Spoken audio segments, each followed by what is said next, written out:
I've lived here all of my almost 92 years. And getting back to Dr. Cutchin, he was my family doctor until he retired. And I cried when he retired, and I still want to cry. He was a great doctor. And getting back to the Lake Norman development, I couldn't believe what has happened over these years. The drastic change, new people, wonderful people.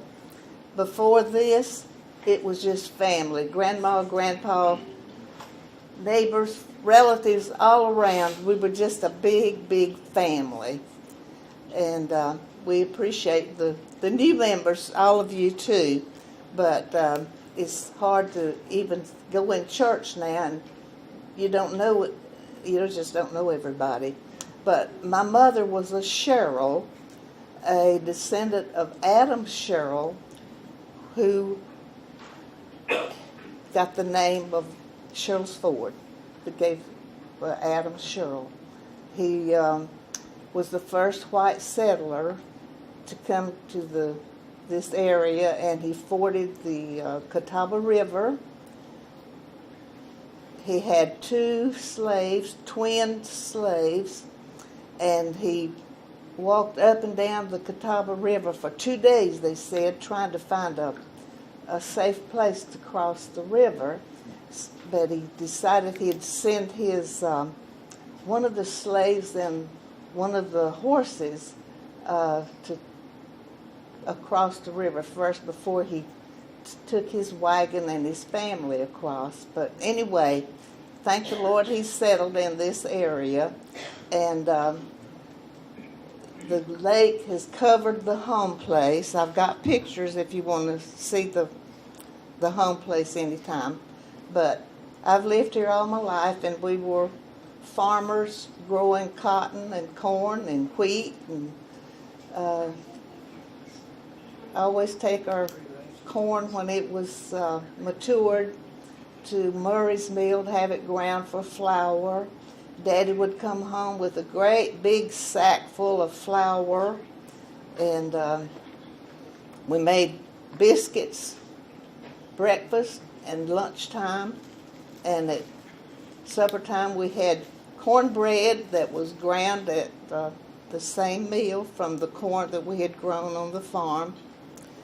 It was hard work, 24 hours a day almost. Even at night there was always work to be done. But it was a good life, and I'm thankful to have been a part of this area. Thank you. But I want to start talking about Gene Fisher. That's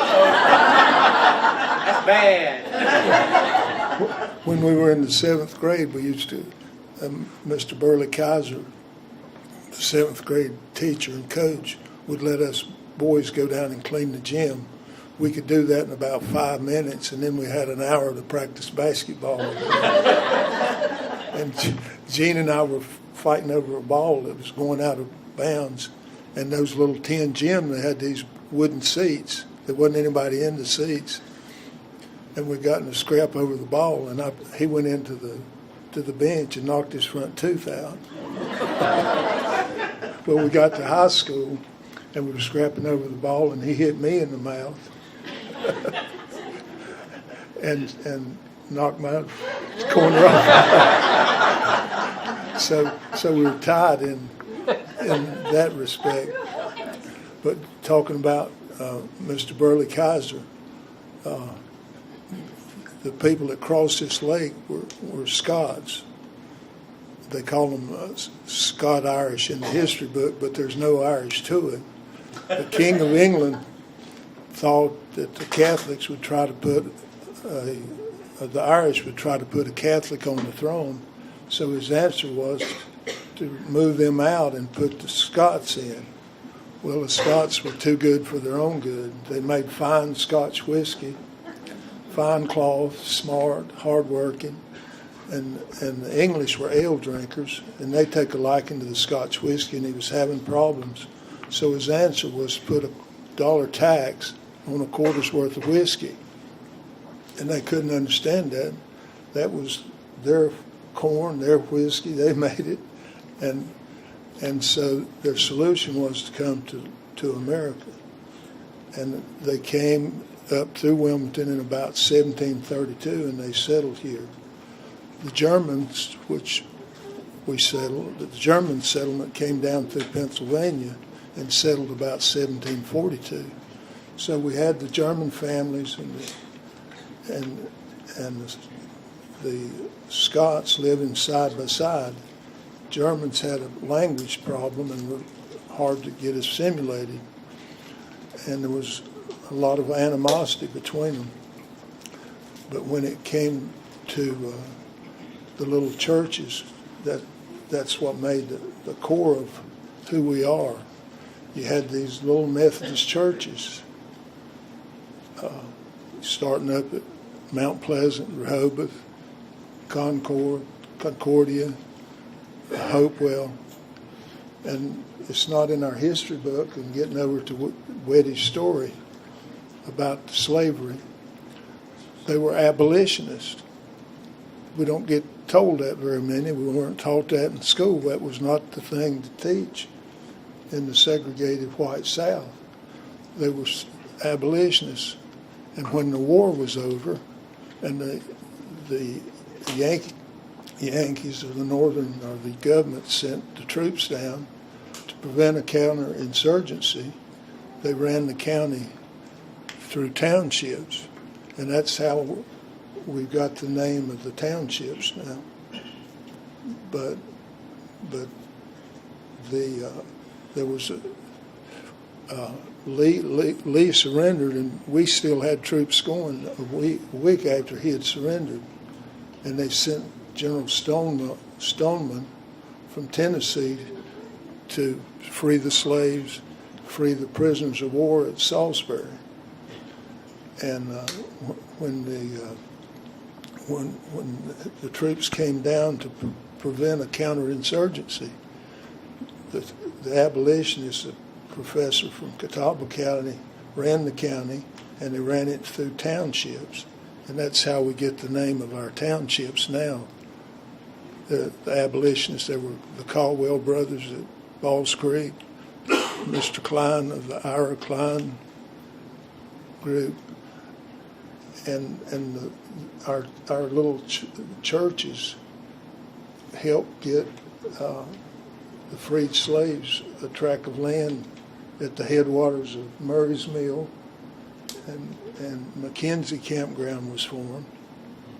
You had Brown's Chapel down at Concordia, and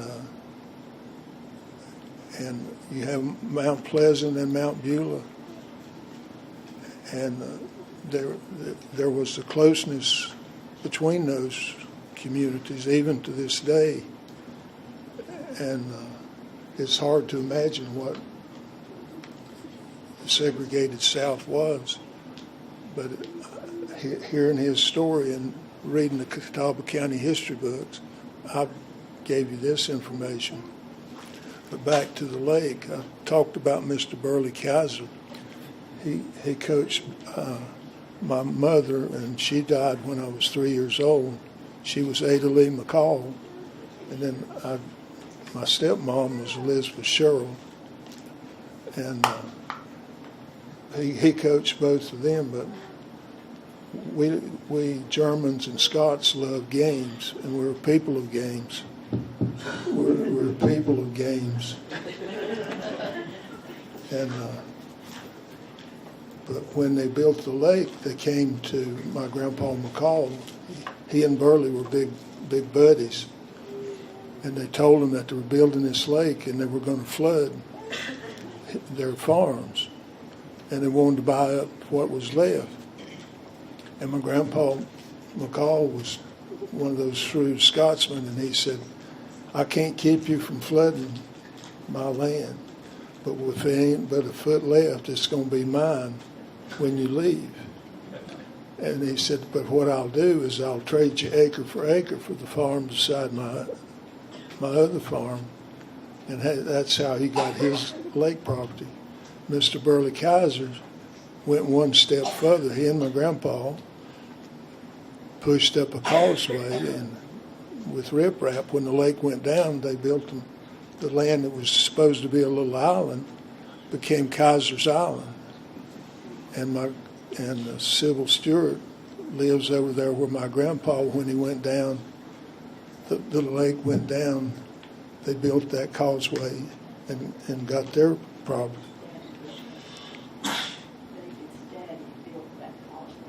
Who did? Daddy. Yeah. Alvin Stewart built that causeway.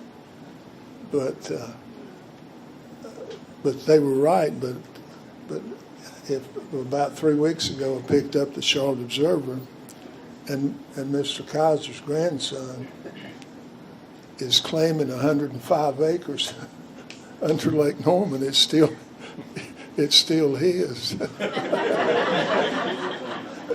and they jumped all over him. He was going to have to move his piers out in the lake. He put it out too far.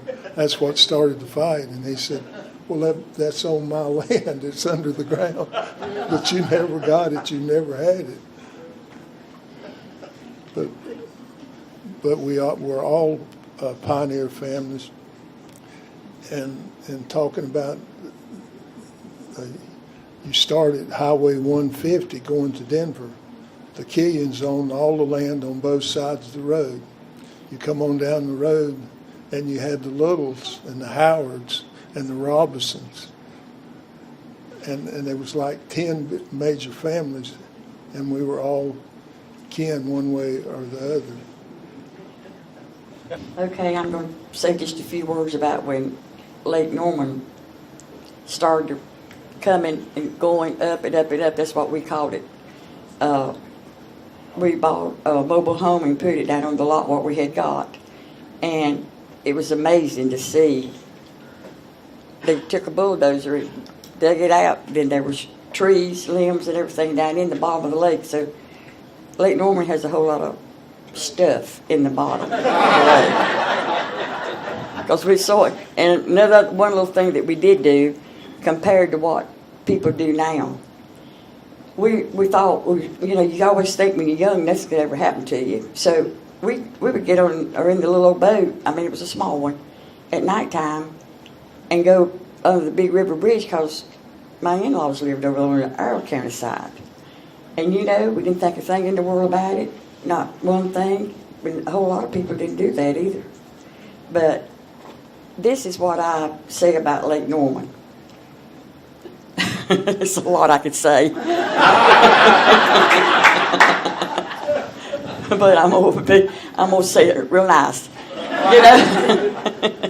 There's a lot of funny things that went on Lake Norman. A lot of them happened at our lot, because we had Gilly and Jerry would come, and Dip and Elsa Carroll would come, and Nadine Drum Lineberger, and we did have a good time on Lake Norman. We did. But then after a period of time, you realize, well, the lake's not going anywhere. So why do you think you have to go down there every weekend? Because it's going to stay. It's still here and it's still growing. That's my little bit about Lake Norman. Well, I'm Jerry Sigmund, and going back to the lake, what it means to me is not a whole lot, because the lake's been good for progress, I reckon you call it. But I remember covering up the bottoms where Grandpa raised watermelons and all this stuff, and I hated it. I never did learn to really like it. And you can't call me a smart businessman, because where Edwin's talking about, they had a lot down on the lake.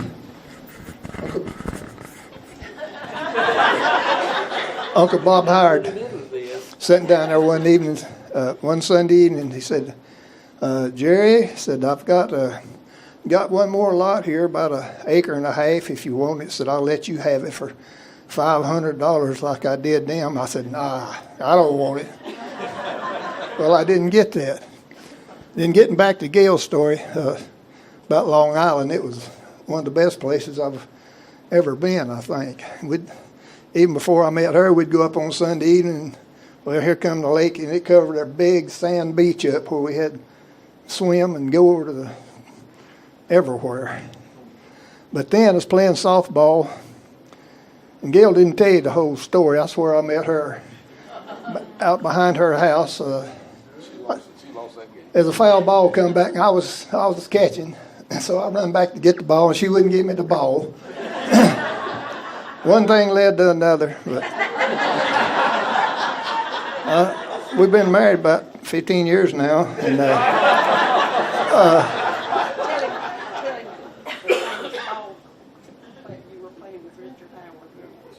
what?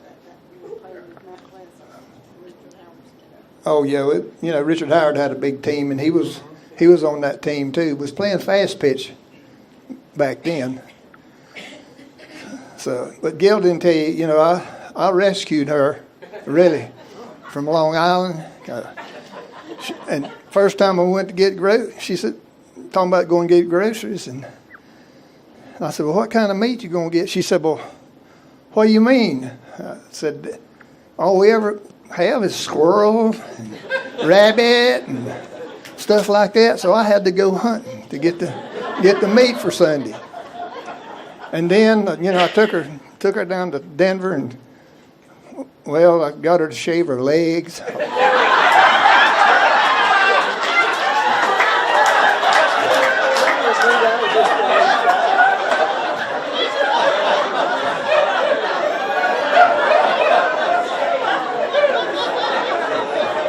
And I told her about, lipstick and things like that. And she wants me to take away the microphone.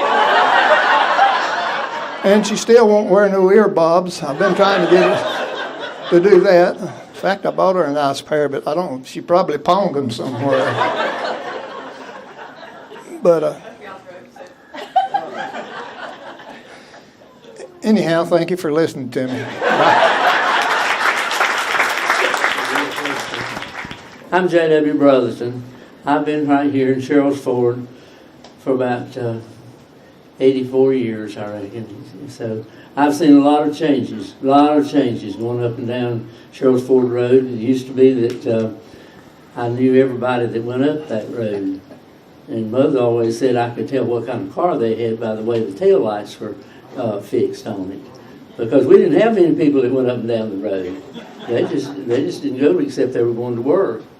But anyway, we've enjoyed being here. And I wonder how many of you have stopped and taken a look at this boulder that's up at Sherrills Ford. Raise your hands if you've ever stopped and taken a look at that. Well, that's more people than I thought would have ever done that. That commemorates the crossing of the river by Adam Sherrill, who I'm a descendant of too.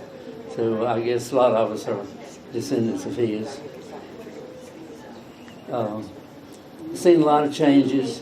One big change that I still think about is I go to the post office.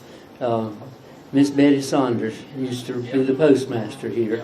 I don't know how many of you remember her, but she was a real nice lady.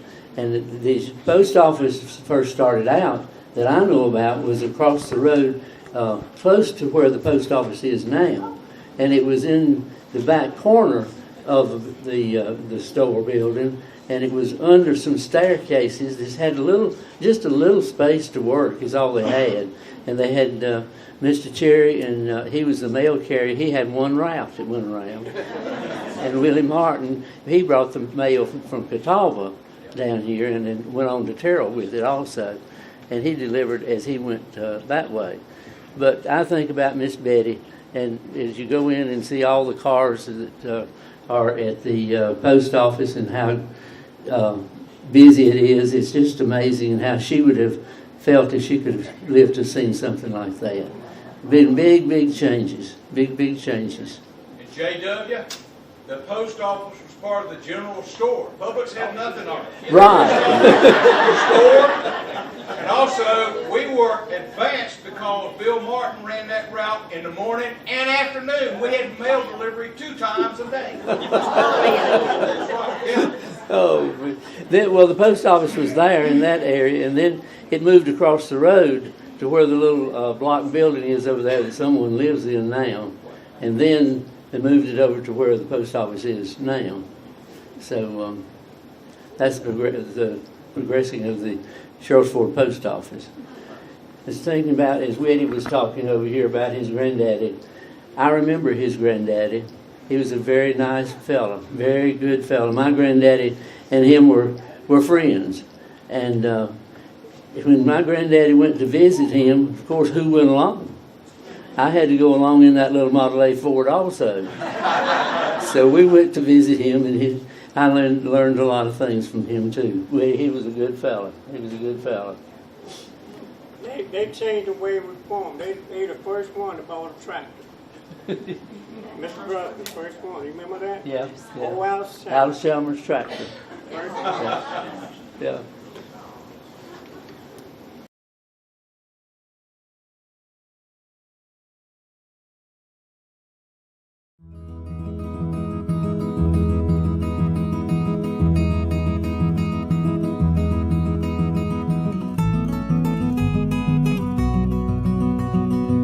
I would summarize it in one word. It was family.